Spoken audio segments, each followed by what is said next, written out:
For half a century, WJPZ Syracuse has been the greatest media classroom on the planet. We've trained students from the 1970s to the 2020s on how to run a professional radio station. But the lessons learned and relationships formed go far beyond studios and transmitters. Taking a look back through the eyes of those who experienced it. This is WJPZ at 50.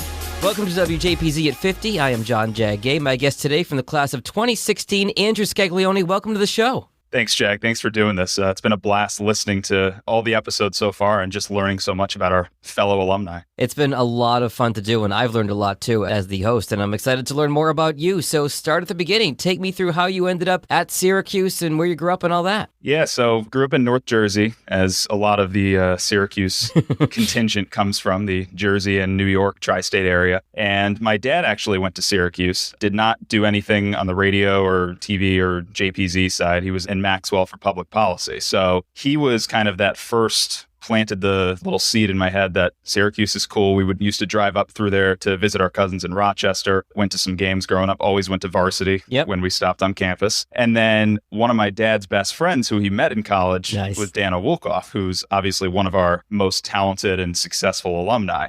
So Danno and I and my dad and actually our families were very close growing up, and I love to tell this story. So my dad and Danno become great friends in college. My mom met Laura, Danno's wife, growing up in the Cleveland area, which is where I live now, and my parents met at their wedding. Oh, wow. Yeah. Your parents met at the Wolkoff wedding. Yes. Talk about full circle. That's amazing. It really is. So, and our families grew up vacationing together. So we were always and still are very close to them. So I always kind of had that Syracuse seed in my head. And once I got to high school, we didn't have a radio station. We had a TV program. I think it was just a couple of classes, but that got taken away before I was old enough to take those classes. Still, I wrote for the school paper, loved sports, realized, I could actually do this as a career and do this in college. Syracuse seems like the logical choice. And went for the campus tour. It was mid-February. It was a blizzard, and I absolutely loved it. Even in the blizzard? Even in the blizzard, and that's kind of when I knew. Then I got an early decision to Syracuse, so it was a no-brainer from there on out. I'm glad to see that you got the real teaser, unlike the folks who go up on like a high school senior reception and have like a 70-degree day and like, oh, it's beautiful up here. No. They're just surprised when they get there. But you also had, 30 years of hearing about it from your dad and Danno, so I'm sure you knew what to expect weather-wise. Yeah, I knew what to expect, and it was one of those things where we got snow in Jersey, we got cold. We didn't quite get the lake effect from Lake Onondaga and the central New York snowy winters, but I was prepared to a certain extent, and everything that I'd heard about Z89 and Newhouse was on top of the weather. The weather was secondary to the experience and the education I was going to get. So did you seek out JPZ when you immediately got to campus, or was it a little while later? Yeah, so I got involved right away in all three of the student media, Citrus TV, WAER, and then WJPZ. And I always considered JPZ my first home because, as a lot of us, and as I've heard on this podcast, that was really the first student media organization that I was able to get on air and have that opportunity to actually do production and get on air with. With Citrus TV and WAER, it was a lot more of you got to train, you got to try out, you got to kind of cut your teeth. And with Z89, you did that too, but you also got the chance a little bit sooner than the others. So I did get involved pretty early, and I think my first official assignment in the sports department was fall of freshman year, Thanksgiving week of 2012. So Jeff Cuccinell is actually a good friend of mine as well. He is from Basking Ridge, New Jersey, which is the town I grew up in. So I was hitching a ride back to Basking Ridge with Jeff, who was a junior or senior at the time. But he had to stay an extra day to cover a Zach Brown concert in the Carrier Dome, what was the Carrier Dome at the time. We're all still going to call it the Carrier Dome. You have to worry about that. It's never going to be the J whatever wireless dome. It'll never be that. It went from a building named after an air conditioning company with no air conditioning to a building named after a wireless company with crappy Wi-Fi. Yeah, so that's a full circle on that side too. So because I had that extra day, there was a Syracuse women's basketball game down the road at Cornell, and John Nolan was our sports director at the time. So I went to him and I said, hey, I'm around the extra day. Can I tag along, shadow? And he said, yeah, you want to come do stats with us? So I said, sure. So that was my first official assignment and kind of my first taste of how you can get involved in the sports department and just get your feet wet in every different possible way. Andrew, let me stop you there for 1 second because I want to just clarify for the non-sports listeners to the podcast. When you've got the broadcast team going down to do the game, you've got the two folks doing play-by-play, and you got, one or two folks doing stats so they're helping them out along with them? Correct. So usually we'd have one person kind of sitting right in the middle of the two play-by-play people. Usually one would do the first half, or they'd alternate quarters. And me as the stats person or whoever's giving stats, just sitting in the middle, jotting down little notes on Post-it notes, handing them over or flashing them right in front of the play-by-play broadcaster so they could read a stat without taking their eyes off the game. Got it. So that's kind of a good way to first get involved because I'm not special in that I have a knack for remembering stats and loving stats. Everyone who wants to do sports has that little cognition. So that's a great way to get involved because you don't have to be on air. You can just kind of sit there in the middle, but also help out with the broadcast. Got it. Okay. So you go down to the broadcast, you help them out with stats. Where does it go from there? From there, I just kept on writing we'll call them practice sports updates for John at the time. And I was one of the first, I think, second or third freshmen from my year to get cleared to the sports staff. And that happened, I think, early in the spring. It was either late fall or early spring of freshman year. And then I started getting involved with the sports talk shows because that was the best way to get the most airtime because we had a really awesome lineup of sports talk shows. By the time I left, there was a 2-hour show Thursday nights. There was, I think, 6 hours Saturday morning, 6 hours Sunday morning. And then There was also Call It a Wrap, which was the 11 p.m. to 1 a.m. show on Sunday night. Mm-hmm. So between, if say you have two hosts and a producer for each show, that's a lot of opportunity and that's a lot of hours of on-air experience. So I started out producing an 8 to 10 a.m. show on Saturday mornings, spring of my freshman year. And I remember at the time, our talk director was Kevin Fitzgerald, who's a tremendously talented play-by-play guy for ESPN now. And I remember seeing an email from him before the semester saying, hey, talk shows, just remember all your imaging is due on this date. And I thought, wow, we're a student station and we have deadlines to get our imaging in. So this is serious. This is exactly like it is in the real world. Yeah. So take me from there. So you're producing a sports talk show and then take me through your kind of career path at JPZ from there. Yeah. So after getting cleared to air, there's so many opportunities in the sports staff. And again, I'm probably pretty unique because I just did sports and I appreciated the news department and the entertainment department and the music department, but I never had a DJ shift. I never was part of a zoo. So I'm like exclusively in the sports side, but you go from there and you start to do in-studio assignments for women's lacrosse and women's basketball games. You do sports updates usually during the zoos or during the afternoon drive shifts. And you do different assignments, cutting highlights for games, producing, running the board, eventually working your way up to hosting. And then usually sophomore year at some point is when you get your first crack at doing play-by-play for women's lacrosse or maybe one of the last high school football games of the year, just depending on the size of the staff. So I just worked my way up, kept on getting the reps, and that's kind of where it went from there. Were you also doing stuff on air at the TV station at AER at that point as well? I was. So I got cleared for WAER late in I think it was early sophomore year. So it was very much a stick to the process and keep writing the updates, keep coming in. But I wasn't actually able to go on air for a broadcast until sophomore year. So it was still working there, probably spending more time at JPZ at the time and at Citrus TV because I was also a producer / I guess it was an analyst at the time for Q's Countdown, which was our preview show. So spent a lot of time in Watson, going right next door from Z89 over to Citrus TV. And I know a few people have mentioned the kickball games we had, and I was thought of as somewhat of a traitor to Citrus TV when I decided to play for Z89, but that was never even a question in my mind. Yes, I'm glad you were Team JPZ. Well, speaking of rivalries, let me ask you this, because over the 50-year history of these radio stations, I feel like there's been kind of an ebb and flow between AER and JPZ. And I think there are always JPZ folks who are going to say, oh, AER, blah-bitty-blah to those guys and whatever. And then there are also folks who worked at both and got a good experience out of working both. What was your experience between the interaction, if at all, between JPZ and AER? In my year, there was a lot of overlap when I was there, especially in the sports staff. And sure, I think it was great to work at both because you got both sides of it. You got the professional feel of a student-run station at JPZ and how we ran it, but then you actually had a real NPR professional station where the students ran the sports department and ran it in a professional way, but you also got to interact with Chris Bolt was our news director at the time. Joe Lee, who I'm still pretty close with, was the GM. And just to see how they ran a real non-commercial NPR radio station was very interesting, and how much they trusted us to run the sports department. So I think it was a really good experience when you put them together. Not that JPZ isn't a tight ship, but maybe it's a little more of a tight ship at WAER, and you have a little more freedom at WJPZ. But working at both definitely helped me. All right, fair enough. So you graduate in 16, and take me through your career path since Syracuse. After Syracuse, I thought I was going to do kind of what everyone else did, which is sports, and just work my way up in sports. And I did for a little while. So after school, I took a job as a sports reporter and anchor at KFSM TV, which was the CBS affiliate down in Fayetteville, Arkansas.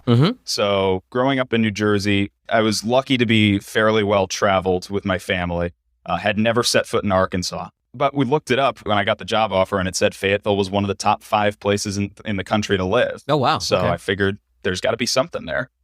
So I took the job, went down to Fayetteville in the summer of 2016, and just started doing everything covering the Arkansas Razorbacks. And when you don't have a professional team in your state, they go mad for the Razorbacks. Oh, God, yeah. It's pretty entertaining. Coming from the Northeast, the ACC, the Big East, going to the SEC, football is a religion down there. Oh, yeah, for sure. It's pretty amazing to see. I can definitely agree with you on that statement, because I can tell you that being in the Midwest now in Michigan, that growing up in the Northeast, it's more about the pro teams, but in so many other parts of the country, it's more about the college teams. And I spent a little bit of time in New Orleans and LSU country, and the SEC is a whole different ball of wax. It is. And even down there, high school football in my high school wasn't big. We had a good year. I think I went to 4, maybe 5 games, probably on the high end while I was a student.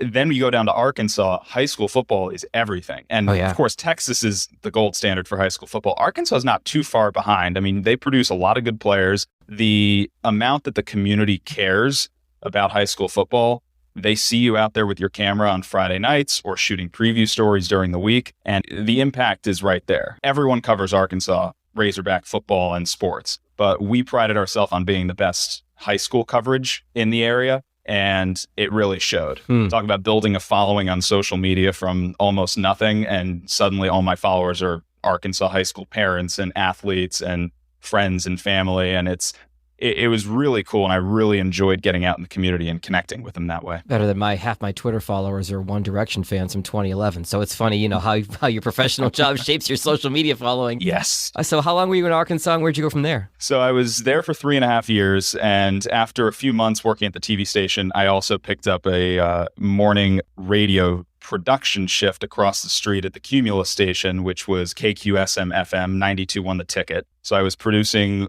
usually once, sometimes twice a week in the mornings. We'd go in for the morning show, which was 6 to 9 in the morning. Got a few chances to fill in, but did everything from booking guests to answering the phones to putting together the podcast after the show, which at that point was really just cutting up the best of show segments and putting it together with the imaging. That's a brutal schedule to do that in TV and covering games at night, isn't it? Yeah, and technically my TV job was part-time. Okay. So that's why I thought supplement it with another part-time gig. But yeah, it wasn't a great schedule. And, 2 mornings a week, getting up at probably 4:30 in the morning. And then, usually the TV shifts revolve around the games. So in the fall, that's football. And then there's the crossover to basketball. And all those games are at night.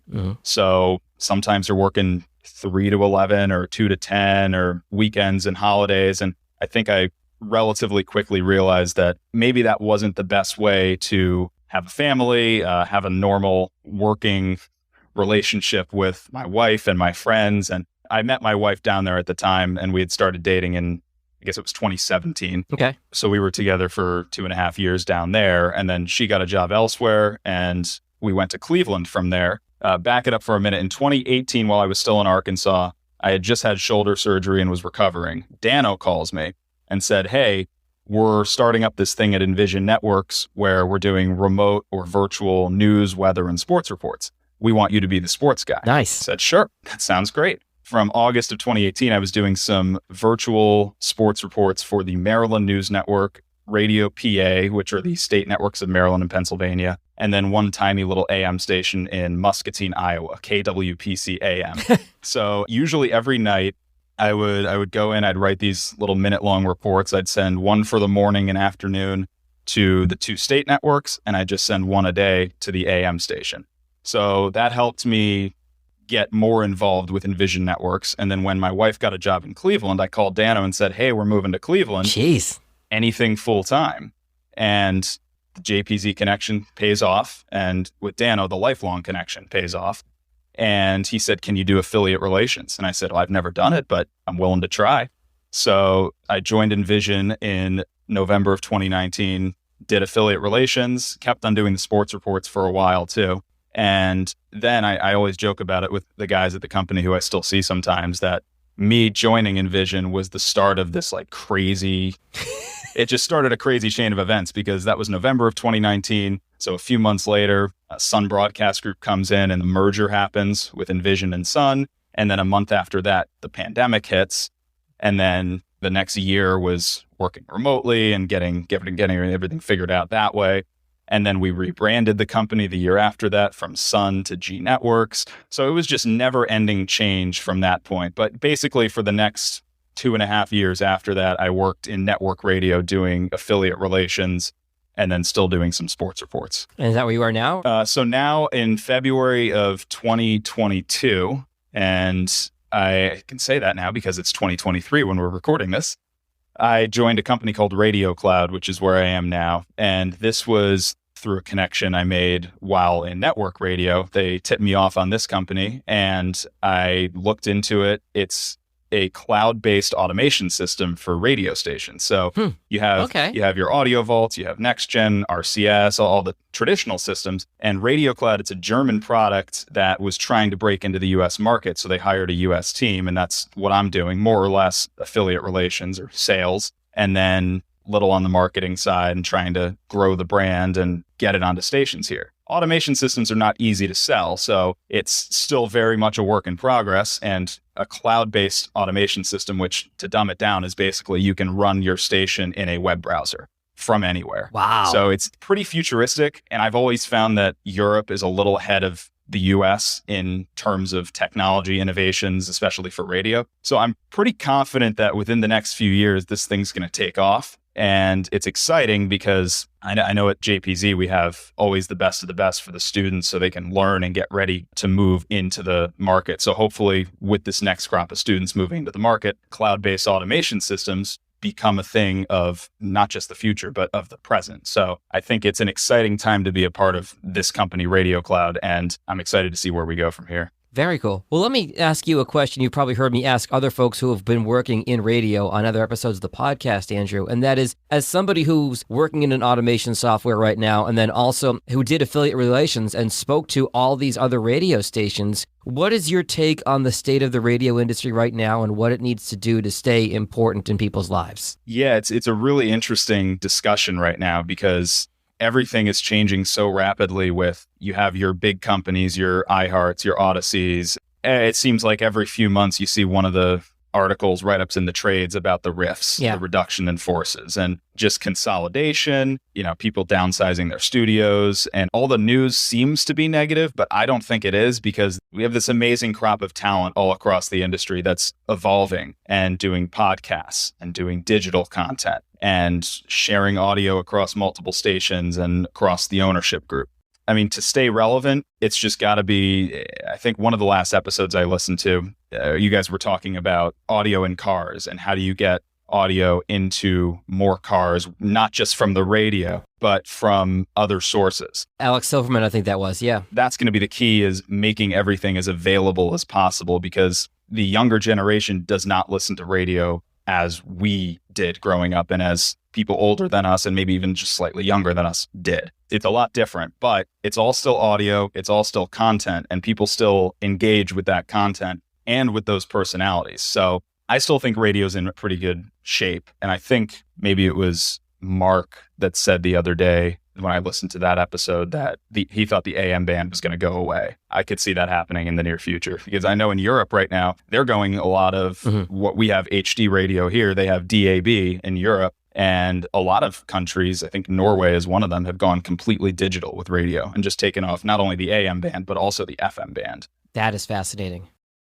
Let me bring it back around to JPZ. Tell me if you can think of any lessons you learned while at the station that have served you well in your career since graduating, Andrew. Yeah, one of the lessons I always go back to is always be willing to ask, whether it's, and I've had to do it a few times in my career, ask for a raise, as uncomfortable as it is. Just what's the worst that's going to happen? You're told no. Right. When I was hosting a talk show at Z89, I learned pretty quickly you can get really high profile guests on, even if you're a student station, because people like to talk about what they do. They like to talk about their work, and we're kind of, everyone in the sports industry, I feel like, has to have a little bit of an ego. Oh, yeah. And that's a good thing when you're hosting a talk show and you say, hey, do you want to come on and be a guest on our talk show? So we were able, through some legwork and some previous connections, we were able to get Peter King on our show. Oh, wow. We got Eric DaCosta, who's the GM of the Ravens now, was the assistant GM at the time. We got Mike Tannenbaum on the show, who was the GM of the Jets and the Dolphins. I'm not sure which one he was at the time when he came on. But I think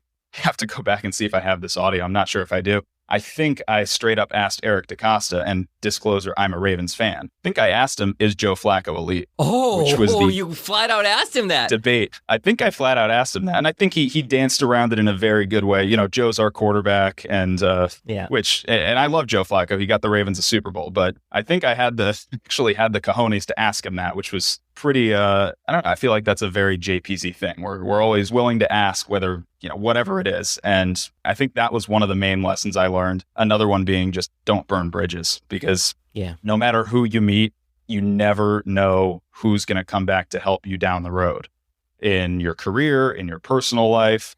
Your story about asking Mary to get the bottle from the distillery for you is an amazing example of that. Jack Daniels, yeah. Just don't burn bridges and build up your network, and just do your best to keep in touch with them, and you never know where it's going to bring you. In addition to having to carry your you-know-what's in a wheelbarrow to ask a question like that, any other funny stories that come to mind from your time at JPZ? There's a few. I mean, we have so many great stories from our time there. I think of one or two mornings when I came in for an 8 a.m. talk show on the weekends, got there at 7, didn't hear anything coming out of the speaker, went into the station, and oh no, either someone forgot to flip it back to auto mode or what, but nothing was playing. So me at the time, being this guy growing up liking rock music and classic rock and indie rock and everything, I'm like, we don't need to play, 30 minutes of top 40 music to fill to the top of the hour. Let me just see what we have in the library. Green Day, great. Drag in a Green Day song. And now I'm like breaking the format. That's a big no-no. Sacrilege. It is sacrilege.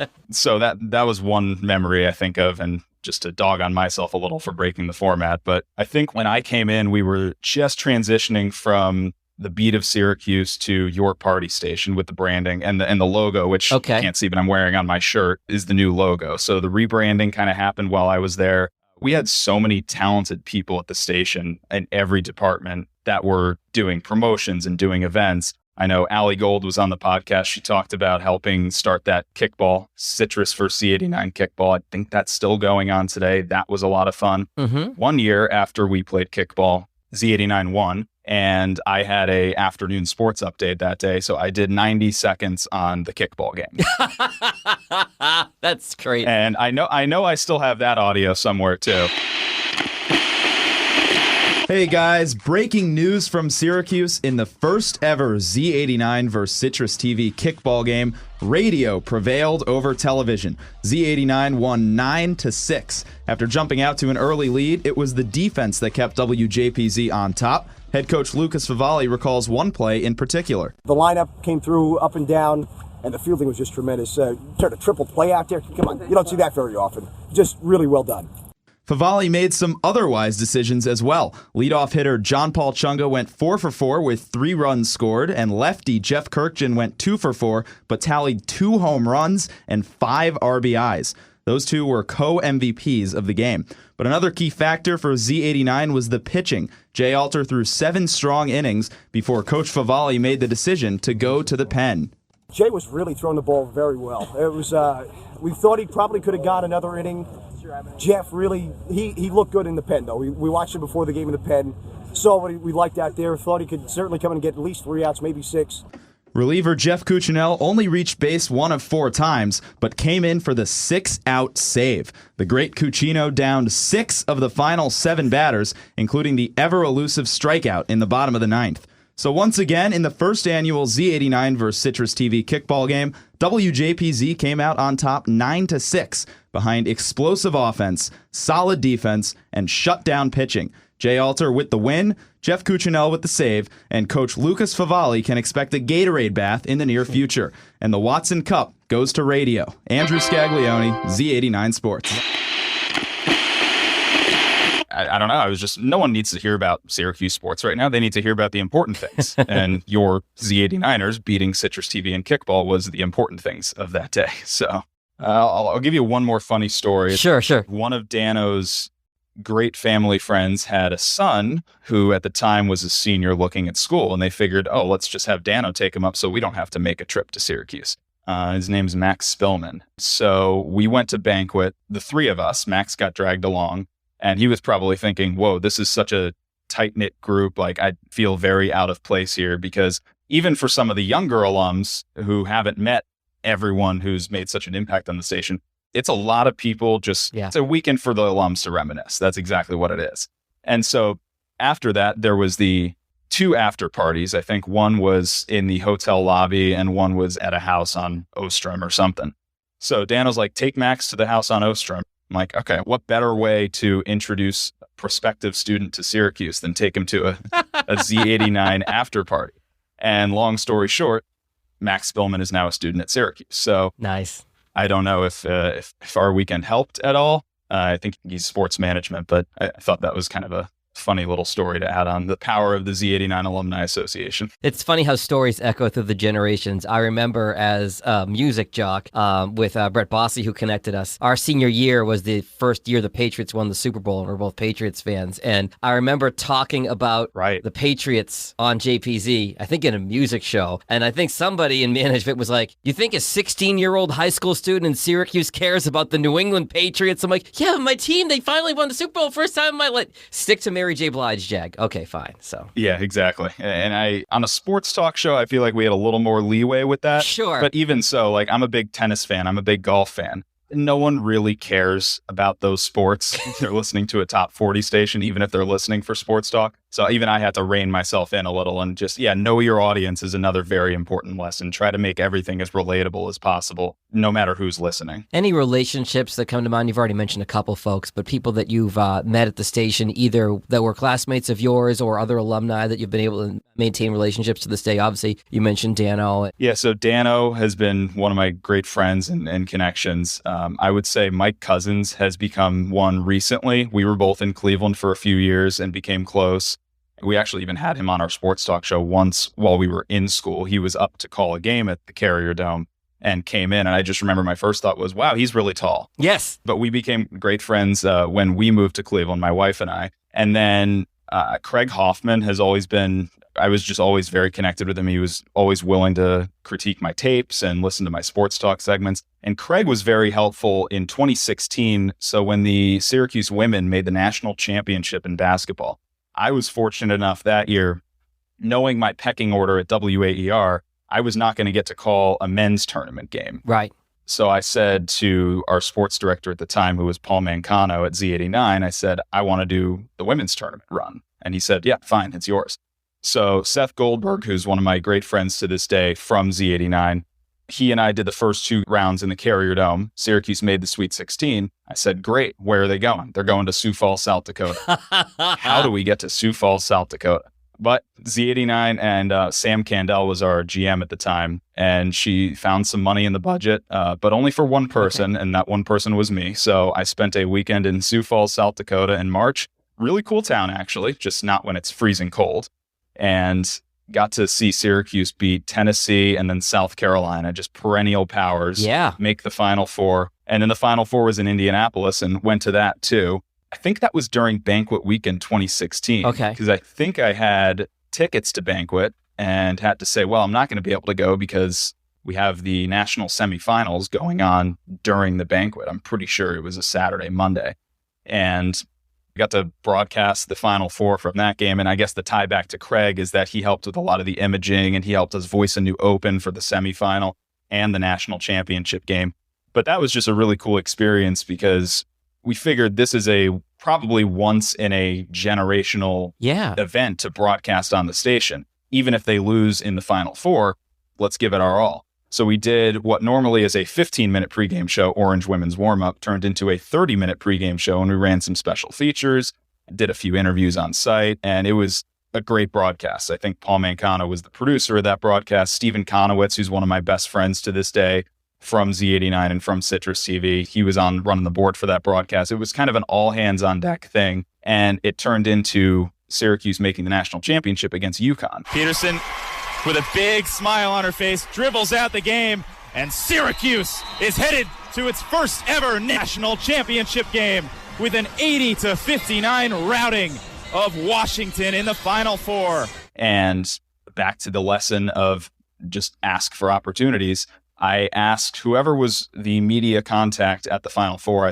My broadcast position was kind of corner on the second deck. It was a great vantage point, but I said, hey, now that two teams are gone, is there any press space courtside for a broadcaster? And he said, let me look into it. I'll get back to you. And a little while later, he comes back and finds me and says, yeah, I have a seat for you. Second row, mid center court. I'm like, that's amazing. So I'm going to be calling a national championship game courtside. And that's exactly what happened. I still get goosebumps thinking about it. It was an amazing moment. Now, UConn gave Syracuse about 1 minute of hope in that game, and I think won by 30. It's the UConn women's team, yeah. Yeah, and then once Syracuse won, we decided let's do an hour pregame show. Sure, okay. Instead of a 30-minute. So that was just 2 days, and I'm like, let's see how much content we can pump out. So I did an interview with the UConn play-by-play guy, Bob Joyce. Talked to Charlie Cream on site, who's the women's bracketologist. He's the Joe Lenardi of women's basketball. And just put out a lot of content, talked to Coach, who was Coach Quentin Hillsman, Coach Q at the time. And it was a really good weekend because we brought the whole station together for these events. And I think it coincided with a banquet weekend. So it was actually really cool. And that's like one of my fondest memories is getting to be the voice of that run and having the help from Craig and from some other alums, and then having all hands on deck of the current staff just to make that happen. That is an excellent story and probably a great place to leave it. Andrew Scaglione, class of 2016, and the man who called Syracuse playing for the national championship in women's basketball. Thank you so much for your time today and being part of the podcast. Thanks, Jack. Appreciate you doing this. The WJPZ at 50 podcast is created entirely by the staff and alumni of the world's greatest media classroom. It's hosted by John Jag Gay, class of 2002. Editing help from James Bames Grundy III, class of 2020. Imaging by Maureen Cooper, class of 1999. And Ed Lacombe, class of 1985. Podcast artwork by Marty Dundix, class of 2001. Follow WJPZ at 50 on Apple Podcasts, Spotify, YouTube, or wherever you're listening right now.